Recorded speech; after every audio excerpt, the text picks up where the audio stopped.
Dans notre vie quotidienne, on comprend qu'il y a quelques facteurs très importants pour notre santé, également que pour notre vitalité, notre mental, notre bien-être. Le corps physique, le mouvement, les muscles, le fonctionnement des organes, la santé physique, c'est toujours le numéro un que tout le monde pense. Et oui, c'est comme ça, parce que ça, comme déjà indication, c'est quoi la santé, c'est quoi la vie. Après ça, il y a une autre chose qui est importante pour nous, comment je peux nourrir ce corps physique. Qu'est-ce que j'ai besoin pour la nourriture? Pour la nourriture, normalement, jusqu'à ce moment où est-ce que nous sommes dans notre corps, on a besoin les nourritures, on a besoin de manger, fruits, légumes, céréales et tout ça qu'on mange. On a besoin de boire parce que c'est dit que c'est nourrit notre corps, n'est-ce pas? Avec le liquide, c'est nourrit notre corps avec les vitamines et tout ça qu'on a besoin. Les minéraux, les vitamines pour vraiment construire et maintenir le physique, les muscles et tout. La nourriture et l'eau. Mais il y a une autre partie qui n'est pas moins importante que ça, que vient avec notre respiration. C'est nourrir notre corps, pas juste avec un oxygène et l'énergie d'un oxygène. Et c'est là où est-ce que ce troisième component énergétique vient ou commence à jouer ce rôle. Parce que vous comprenez que si nous avons une très bonne voiture, mais cette voiture manque la gasoline, OK, la voiture ne bouge pas. C'est pas grave, quelle bonne, quelle belle forme et tout ça. Même chose pour notre corps physique. Si on manque la vitalité, si on manque cette nutrition énergétique, notre corps n'est pas vivant. Finalement, il y a le corps, mais ce corps est mort. Et qu'est-ce qu'on cherche? On ne cherche pas le corps mort, on cherche la corps vivante, vitalité. C'est pour ça les niveaux d'énergie, la circulation de l'énergie et en général le concept d'énergie vient jouer son rôle est très important dans un concept de notre vie comme tel. Parce que quand les enfants sont nés, ils déjà respirent.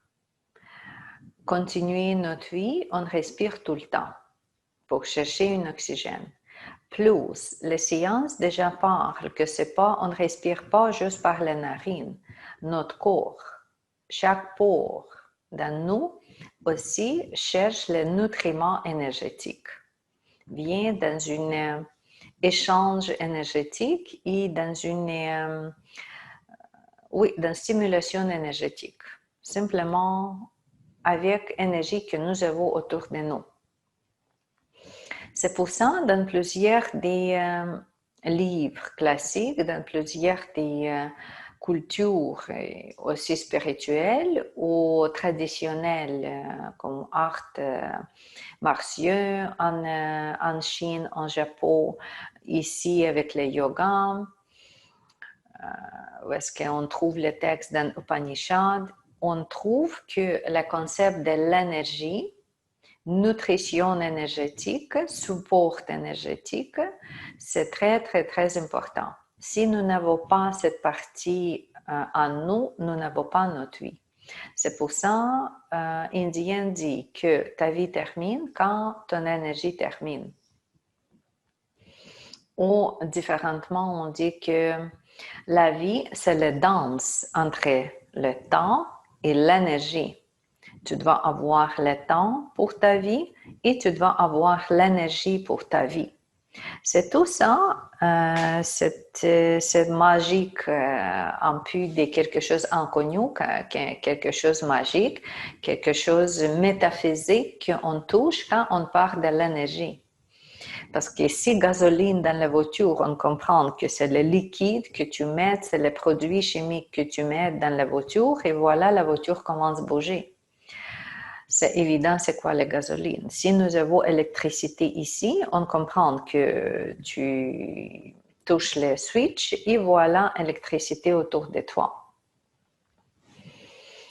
Mais en même temps, si on va aller plus loin dans la gasoline et dans l'électricité, si on veut trouver c'est la base des bases, vraiment entrer intérieur dans le processus, dans la physique et métaphysique, comment c'est possible, ou avec l'autre chose, si vous pensez comment c'est possible que on utilise les allumettes, les 2 allumettes, et voilà, il y a le feu.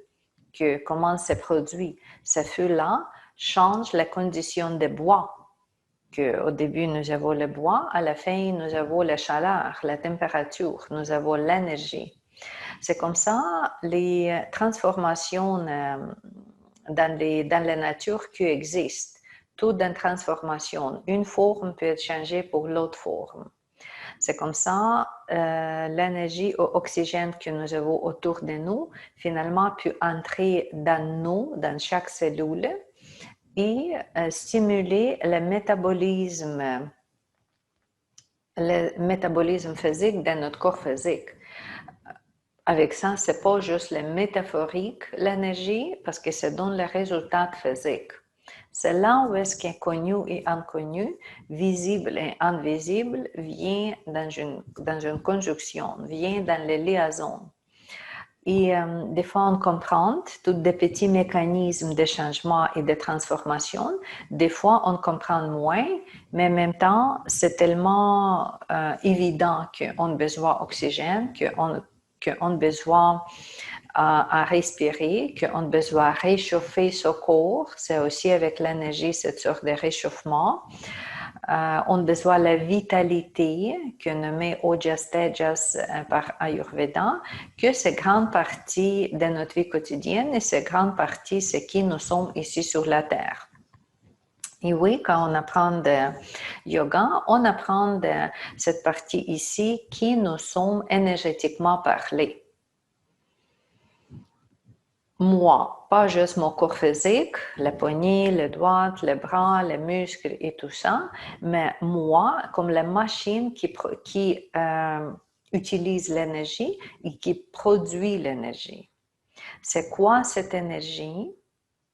Où est-ce que je peux le trouver? Comment se placer?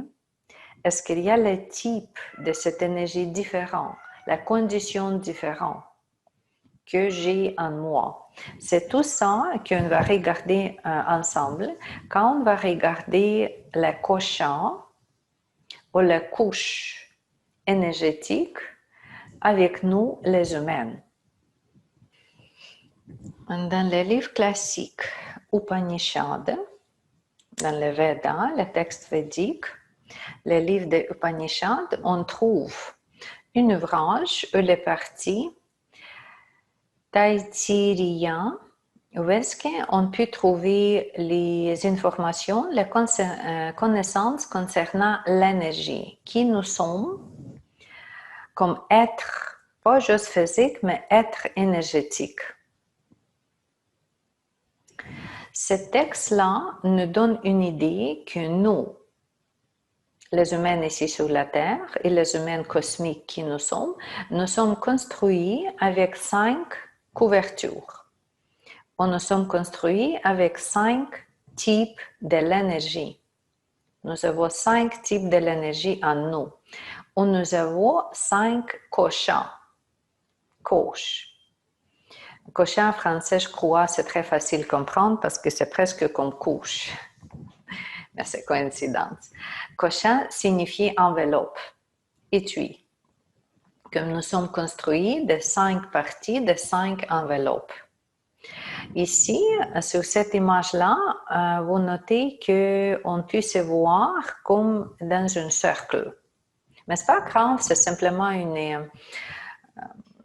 le symbolisme. Ce n'est pas vraiment comme ça, parce que c'est une forme symbolique de présenter notre énergie.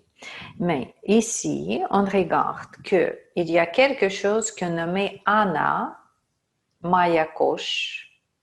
Après ça, quelque chose qu'on nomme Prana, Maya Kosh. Après ça, nous avons Mano, Maya Kosh. Après ça, nous avons Vijyan, Maya Kosh. Et nous avons Ananda, Maya Kosh. Quel mot vous avez déjà entendu? Probablement prana, parce que c'est ça.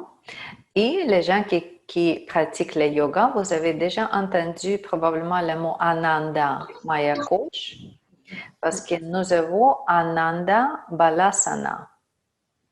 Nous avons une posture qui garde le nom Ananda. Et c'est quoi Ananda Balasana? Ananda, c'est heureux. Je sens. Mais après ça, on va aller morceau par morceau. On va regarder ensemble c'est quoi ces 5 coches, pourquoi ils sont différents. Parce que si c'est une chose, ça va être nommé avec le même mot, n'est-ce pas? S'il y a 5 mots, ça veut dire qu'il y a les différences. C'est comme vous avez votre famille, par exemple, votre famille de Tremblay, mais chez vous, dans votre famille, vous avez Anna, vous avez Manon, vous avez Prana, vous avez Vigyan, vous avez Ananda. C'est la même famille, c'est le même être, ou même unité. Mais il y a les différences entre chacune personne. Et ici, nous avons 5 cochons ou 5 couches énergétiques différentes.